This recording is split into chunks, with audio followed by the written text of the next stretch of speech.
This is a special episode to celebrate the Your Art Matters event that we run every year. I'm really excited about this year because we are also running our Kickstart Your Art Challenge alongside this event. So everyone gets to take part in the Kickstart Your Art Challenge for free. And in this episode today, I want to talk about why the Kickstart Your Art Challenge is so important and why I absolutely adore running the Your Art Matters event. It's important for you to take time out to realize why you matter, why art matters, and why your art matters. So, the event I run every year coincides with our business birthday. So, 7 years ago, I set up United Art Space online. And 3 years before that, I actually set up United Art Space as a physical studio space. And I want to acknowledge this because for a long time, I wrote those 3 years off as a bad experience, as I'm a failure. And so I actually set up in business 10 years ago. It's really my 10th anniversary, but I always say 7 because when I first set up 10 years ago, I set it up as a physical studio space. I really wanted to bring artists together in a space. And I set up a physical studio space. It cost an absolute fortune. I lost loads of money. I ended up having to shut it down. People were unhappy with me. The whole experience was amazing. It was one of the best things I've ever done. But the ending was terrible. And I ended up feeling like a failure. I felt that I just wasted all my time, my money. And I closed everything down. And I didn't do anything then for about 12 months. So there was this 12-month period. When I say I wasn't doing anything, I did have a baby. So, I wasn't just sat around twiddling my thumbs. But business-wise, United Art Space-wise, that was the other reason why the studio space had to stop. I was about to give birth and I wanted to just give everything to my daughter. I was a first-time mum. And so closed it all down, but it was a bittersweet situation. And I left it feeling a lack of confidence, like I failed, all those things. So focus on the baby. That's what I did. And I just focused on Morgan, which was the right thing to do. And then I had another baby straight after Morgan, had them really close together, Irish twins. And then what happened was I was kind of whilst having babies, I was dabbling around in different things to earn money, like doing websites for people, designing for people, and just anything that I could get my hands on because I didn't have any cash. So I would just be like, oh, do you want me to do this? Yeah, I'll do it. And then what happened was I started to really then think about how I missed community. And as I was sat feeding and feeling quite lonely during the nights because both my babies fed for a year every 2 hours. So I was up in the night a lot. And I remember being up in the night and just, it was those moments where I felt lonely. And I just felt like I really miss the art community. I miss being at uni with that community. I miss the studios. I miss it. And then that's when I was like, I'm going to set up a group online and bring people together. So that was the point that was 7 years ago. And that's why when I launched, I just wrote off that first 3 years. It was really that first year of running a studio. I just wrote it off like it hadn't happened. And I almost like launched as if I've just launched for the first time ever. I kind of like hid that part of myself. I did share it, but I was embarrassed of it. I was ashamed back then. And so I got all in a muddle recently when I was trying to think about how many years have I been doing this? And I was like, right, 7 years online, 10 years officially. And that got me thinking, why have I created all these confusing anniversaries? And it got to the root cause of me feeling ashamed of that first time and that I didn't want to sit here. Here's the other thing. I didn't want to sit here and admit that it took me that long to get United Art Space off the ground. It effectively took I would say, let me just figure this bit out now. The first 5 or 6 years, I didn't really earn any cash from it. So that's a long time to be working on something and not reaping any financial benefit. And it was tricky. It was tricky for my family. It was tricky for me. It was tricky for my confidence. There were many times I kept asking myself, why am I still doing this? And lots of people around me asking me why I was still doing this. And I was actually embarrassed to say, gosh, yeah, I've been doing this now for 6 years, still haven't got any money. But now I'm here to celebrate that whole journey, the whole 10 years. And I can't believe I can sit here now and say that I've been doing this for 10 years. Because that part and the parts of all of us is so, so important.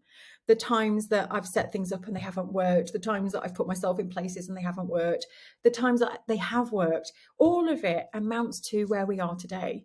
And no more hiding that part. It's part of us. That was part of my growth. And it's nice to sit here now and just celebrate the whole of that and not be embarrassed by that. Yes, sometimes it does take 6 years, 10 years to write a book, or 6 years to actually reap financial benefit from what we're doing. Whether you want to continue and do that is up to you. For me, it was important. For me, I had to. There was something in me. I had to keep going. It was part of me. I love it. I absolutely love it.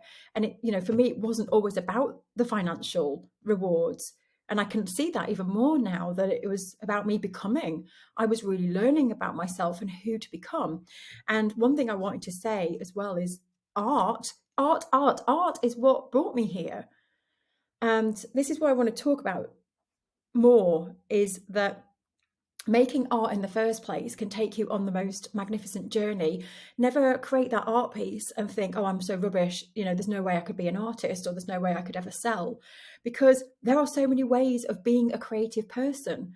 Like me, I don't sell my art anymore, but I am using my art to speak to people. It's through my art that I'm able to do, set up United Art Space and speak to you as creative people.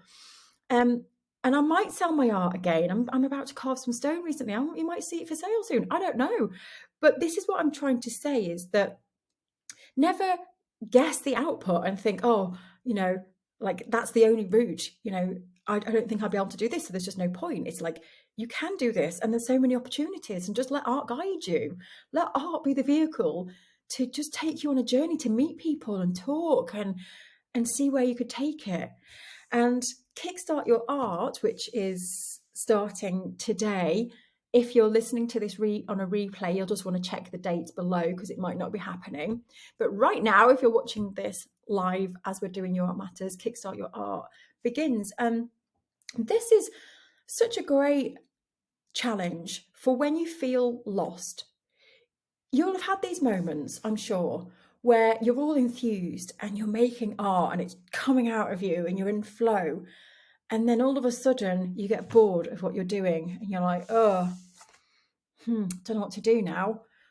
And you can panic, especially artists who are established. I've had lots and lots of meetings with artists over the years who sell, and they tell me that they go through these phases of creating work and they're all excited about it, and then it stops and they panic because they think, oh my gosh, what if this is it now? I can't make art again. Like the creative juices have run dry and that's my career over. And then there's all these thoughts, and fears around that, but it's normal. And I say to every single one of them, it's normal. It's the creative process. You can't be firing all cylinders, being this creative being all the time, looking and feeling inspired. It just doesn't work like that. So there is a cycle, and Kickstart Your Art is the beginning of that cycle. So Kickstart Your Art is super when you feel that creativity is dried up. Maybe you've come to the end of a collection, or maybe you just can't get started. You just feel like, I want to make art, but what do I make? Oh, I just can't be bothered. We know it's good for us and we know we're going to enjoy it. But sometimes if we haven't got a purpose then what is the motivation to pick up the pencil or the paint or the clay? There has to be some kind of purpose there. And this is why art challenges work so well, because people need a purpose. And so, whatever the reason is, Kickstart Your Art helps you get back in touch with yourself. Your art helps you connect again. Another reason for taking Kickstart is sometimes if you found yourself going into a period of making art that is monotonous and you're making the same kind of stuff over and over and over again, and maybe you're still okay ticking along, but you're starting to think, wow, okay, this is starting to feel a bit samey. Kickstart can help you connect and help you start to evolve your work, which is really important for everybody. We are evolving creatures. Humans evolve. We don't stay stagnant. And especially as an artist, I believe we should be evolving all the time. Because as an artist, you are taking your experiences, your knowledge, the way you feel, the way you see, and that is what comes through in your artwork. And you are evolving. Every day you wake up, you have a new experience. You have a new adventure. Even if you just didn't go anywhere, you've still seen something that day. You've grown again. You're another day older. And you're bringing that to your artwork in some way. And so Kickstart Your Art is that touch point of, okay, let's just pause for a minute. Let's just stop. And now let's just connect again, remaining curious, always being curious about what is it that I am being drawn towards, what stands in front of me and shouts, take a photograph of this. What is it that really gets my, insides going when I see something? That's how it is for me. It might be different for you. It's about noticing that, like, wow, looking back at works, what stands out? What doesn't stand out? And taking that week or however long you want to take to kickstart your art again, to get in touch with yourself, to pause, to notice, to be curious, to really see what's around you and really see what your art is saying. So these moments are really important. And that's why I'm so excited about running Kickstart Your Art, and especially during Your Art Matters Week, which is all about you realizing that you matter. You have a voice in this world. And your voice can be shared in many ways, but we like to focus on art and to really channel that through your art, and knowing that you have a place in the art world. Everybody has a place. You have a voice, and your art matters. What you have to say matters. What you're saying through your art, which everyone is, in a way, speaking through their art, matters. And that's why I want you to walk away from this week knowing and believing there is no judgment around here. It doesn't matter what age or stage you are. If you're returning to art after a long break, if you are making art for the first time, if you've been an artist for years but you're really struggling, you're feeling lonely, if you've been making art but you're not selling so you feel like a fraud, we've seen it all. We're all here. We're all here with you. There's a place for you and your art matters. And I want you to remember that and come back to this episode if you need reminding. Now, if you enjoy this episode or any of the episodes of the Your Art Matters show, I would love you to leave us a review and subscribe. It really, really means the world when I read those reviews back, and it helps us reach more people as well with our message. And then during the Your Art Matters event, there are some graphics that you can share to say that you're listening to the Your Art Matters podcast. And if you share those on social media, we're picking a person every day to win a prize, and the prize is to be featured in our magazine. We have a magazine called Your Art Matters, and you'll be featured in that magazine. It goes out to tens of thousands of people around the world. So all you have to do is listen to this episode, and I want you to share on social media that you've listened to it, and I want you to take away something from this episode. Let me know what you've taken away from this episode and share that in your caption when you share it on social media. I would love to know what you have taken away from this episode today. I will be going on social media and checking, so make sure you tag at United Art Space so we can see your shared post. Thank you so much for tuning in. Remember that you matter, art matters, your art matters, and I'll see you in the next episode. Take care. Bye-bye.